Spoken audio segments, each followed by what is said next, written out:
فخلف من بعدهم خلف أضاعوا الصلاة واتبعوا الشهوات فسوف يلقون غيا তেওঁলোকৰ পিছত আহিল অযোগ্য বংশধৰ যিসকলে সালাত বিনষ্ট কৰিলে আৰু কুপ্ৰবৃত্তিৰ অনুসৰণ কৰিলে সেই অচিৰেই সিহঁতে ক্ষতিগ্ৰস্ততাৰ সন্মুখীন হ'ব إلا من تاب وآمن وعمل صالحا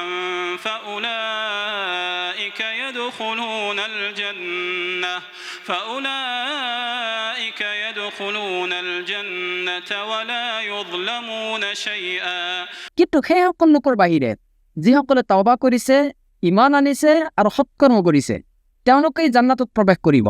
তেওঁলোকৰ প্ৰতি কোনো অন্যায় কৰা নহ'ব جنات عدن التي وعد الرحمن عباده بالغيب إنه كان وعده مأتيا এইটো চিৰস্থায়ী জান্নাত যাৰ গায়বী প্ৰতিশ্ৰুতি পৰায়ণময়ে তেওঁৰ বান্দাসকলক প্ৰদান কৰিছিল নিশ্চয় তেওঁৰ প্ৰতিশ্ৰুতিৰ বিষয় অৱশ্যম্ভাৱী لا يسمعون فيها لغوا إلا سلاما ولهم رزقهم فيها بكرة وعشيا তাত তেওঁলোকে সালাম তথা শান্তিৰ বাহিৰে আন কোনো অসাৰ বাক্য শুনিবলৈ নাপাব আৰু তাত পোৱা গধূলি তেওঁলোকৰ বাবে থাকিব তেওঁলোকৰ জীৱিকা تلك الجنة التي نورث من عبادنا من كان تقيا এইটো হৈছে সেই জান্নাত যাৰ অধিকাৰী আমি আমাৰ বান্দাসকলৰ মাজৰ মুত্তাকিসকলক কৰিম وما نتنزل إلا بأمر ربك له ما بين أيدينا وما خلفنا وما بين ذلك وما كان ربك نسيا জিবৰিলে ক'লে আমি আপোনাৰ প্ৰতিপালকৰ আদেশ অবিহনে অৱতৰণ নকৰোঁ আমাৰ সন্মুখত যি আছে আৰু পিছফালে যি আছে লগতে ইয়াৰ মধ্যৱৰ্তী ঠাইত যি আছে সেই সকলো তেওঁৰেই আৰু আপোনাৰ প্ৰতিপালক বিস্মৃত নহয় رب السماوات والأرض وما بينهما فاعبده واصطبر لعبادته هل تعلم له سميا তেওঁৱে আকাশসমূহ পৃথিৱী আৰু এই দুয়োৰে মাজত থকা সকলোৰে প্ৰতিপালক সেয়ে কেৱল তেওঁৰ ইবাদত কৰক আৰু তেওঁৰ ইবাদতত ধৈৰ্য ধাৰণ কৰক আপুনি তেওঁৰ সমান গুণ সম্পন্ন কাৰোবাক জানেনে ويقول الإنسان أإذا ما مت لسوف أخرج حيا আৰু মানুহে কয় মই মৃত্যুবৰণ কৰিলে মোক আকৌ জীৱিত অৱস্থাত উঠোৱা হ'ব নেকি أولا يذكر الإنسان أنا خلقناه من قبل ولم يك شيئا মানুহে স্মৰণ নকৰে নেকি যে নিশ্চয় আমি তাক ইয়াৰ পূৰ্বে সৃষ্টি কৰিছোঁ যেতিয়া সি একোৱেই নাছিল فوربك لنحشرنهم والشياطين ثم لنحضرنهم حول جهنم جثيا এতেকে তোমাৰ প্ৰতিপালকৰ শপত নিশ্চয় আমি সিহঁতক আৰু শয়তানসকলক একেলগে সমবেত কৰিম তাৰপিছত আমি সিহঁতক নতজানো অৱস্থাত জাহান্নামৰ চাৰিওফালে উপস্থিত কৰিম ثم لننزعن من كل شيعة أيهم أشد على الرحمن عتيا তাৰপিছত প্ৰত্যেক দলৰ মাজৰ পৰা যিজন ব্ৰাহ্মণৰ সৰ্বাধিক অবাধ্য আছিল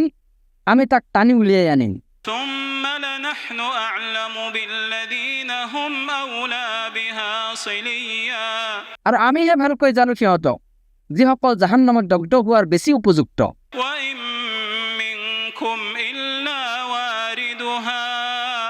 وإن منكم إلا واردها كان على ربك حتما مقضيا আৰু তোমালোকৰ প্ৰত্যেকেই জাহান্নামৰ ওপৰেদি অতিক্ৰম কৰিব লাগিব এইটো তোমাৰ প্ৰতিপালকৰ চূড়ান্ত সিদ্ধান্ত ثم ننجي الذين اتقوا ونذر الظالمين فيها جثيا তাৰপিছত আমি উদ্ধাৰ কৰিম তেওঁলোকক যিসকলে তাকৱা অৱলম্বন কৰিছিল আৰু জালিমসকলক তাক নতজানো অৱস্থাত ৰাখি দিম وإذا تتلى عليهم آيات آياتنا بينات قال الذين كفروا للذين آمنوا أي الفريقين خير مقاما وأحسن نديا আৰু সিহঁতৰ ওচৰত আমাৰ স্পষ্ট আয়াতসমূহ তিলাৱত কৰা হ'লে কাফিৰসকলে মুমিনসকলক কয়, আমাৰ দুই দলৰ মাজত মৰ্যাদাত কোন শ্ৰেষ্ঠ আৰু কাৰ সভা বেছি জাকজমকতাপূৰ্ণ। وكم أهلكنا قبلهم من قرن هم أحسن أثاثا ورئيا আৰু সিহঁতৰ পূৰ্বে আমি বহু মানৱ গোষ্ঠীক বিনাশ কৰিছো, যিসকল সম্পদ আৰু বাহ্য দৃষ্টিত সিহঁততকৈও শ্ৰেষ্ঠ আছিল। قل من كان في الضلالة فليمدد له الرحمن مدا কোৱা, যিসকলে বিভ্ৰান্তিত আছে পৰাণ কৰোণাময়ে সিহঁতক প্ৰচুৰ অৱকাশ দিব। حتى إذا رأوا ما يوعدون إما العذاب وإما الساعة فسيعلمون من هو شر مكانا وأضعف جندا অৱশেষত যেতিয়া সিহঁতে সেয়া প্ৰত্যক্ষভাৱে দেখিবলৈ পাব,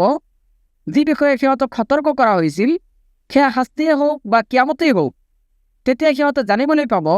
মৰ্যাদাৰ ক্ষেত্ৰত কোন অতি নিকৃষ্ট আৰু দলবলৰ ক্ষেত্ৰত কোন বেছি দুৰ্বল। ويزيد الله الذين اهتدوا هدى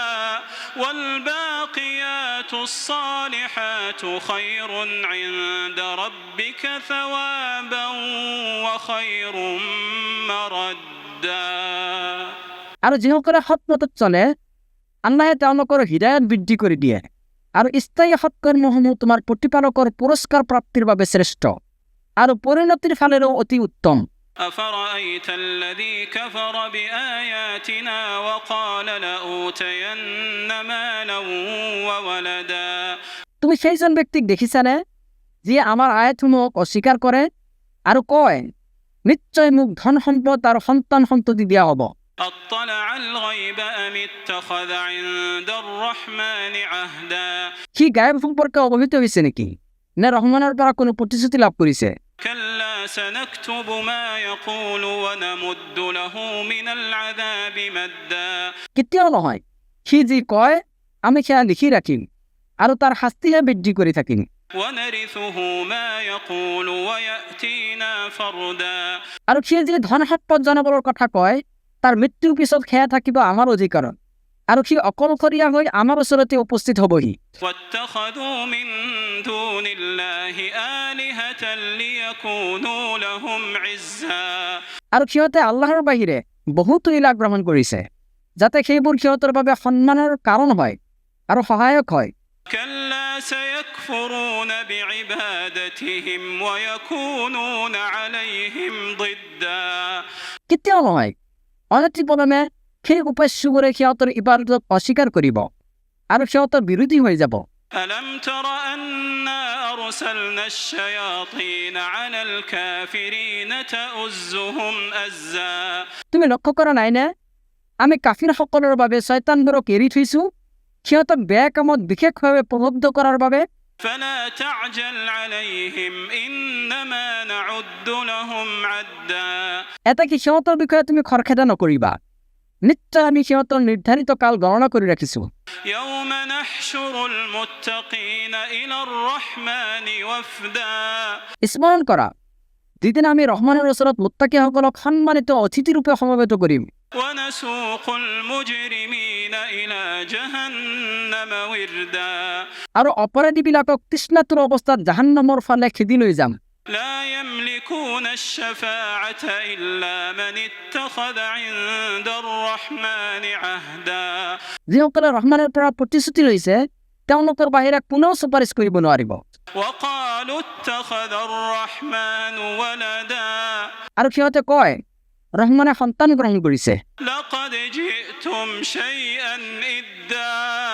নিশ্চয় তোমালোকে এটা বিভৎস বিষয় অৱতাৰণা কৰিছা। تكاد السماوات يتفطرن منه وتنشق الأرض وتخر الجبال هدا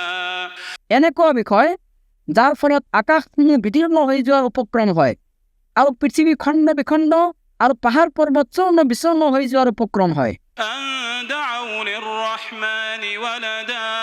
এই কাৰণে যে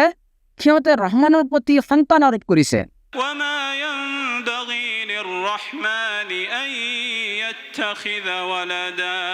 অথচ সন্তান গ্ৰহণ কৰা ৰহমানৰ বাবে শুভনীয় নহয়। إن كل من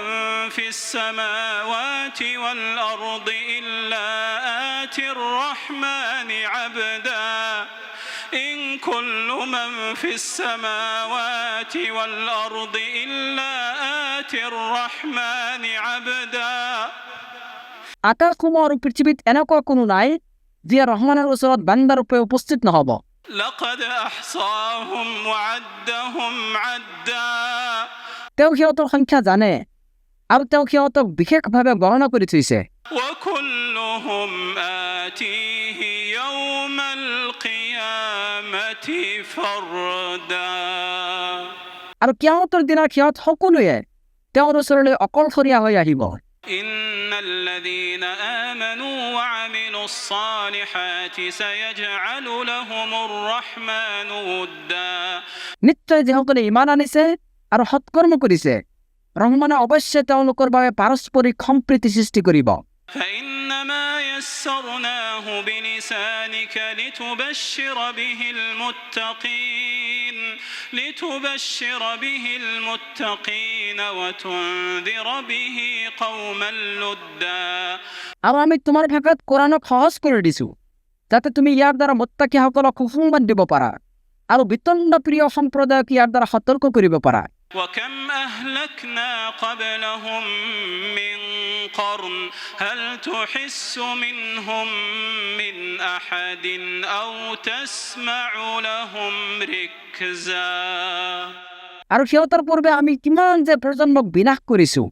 তুমি সিহঁতৰ কাৰোবাৰ অস্তিত্ব অনুভৱ কৰিছানে? অথবা ক্ষীণতকৈ ক্ষীণ ৰিণিকি অহা কোনো শব্দ শুনিবলৈ পোৱা নে?